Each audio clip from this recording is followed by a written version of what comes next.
Treneri, netaip dažnai pamatysi jūsų veidę šypseną po rungtynių. Atslūgo tą įtampą truputuką? Dabar jau atslūgo, dabar džiaugiuosi pergalę, džiaugiuosi vyrų darbo, nusiteikimu, kovą. Iš tikrųjų, aš manau, mes tikrai nedavėm subijoti šiandien mūsų pergalę. Treneri, kaip pavyko taip nuteikti komandą po tokių, blankokų rungtynių Šakiuose prieš 3 dienas? Aš manau, nereikėjo nuteikti, reikėjo paprasčiausia.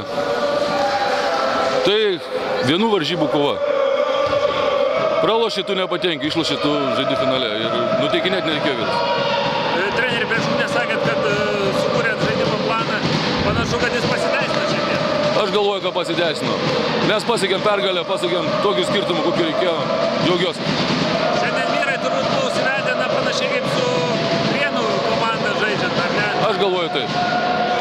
Finale laukia Kauno komanda. Kaip jums šitas varžovas? Aš galiu taip pasakyti. Dabar šiandien aš negalvoju, šiandien reikia pasidžiaugti pergalę. O jau nuo sekmadienio vakaro pradėsim ruoštis Kauną. Treneri, ir šitą pergalę saldesnė dėl to, kad įveikėte vieną savo mokytojų Robertą Kucaitį.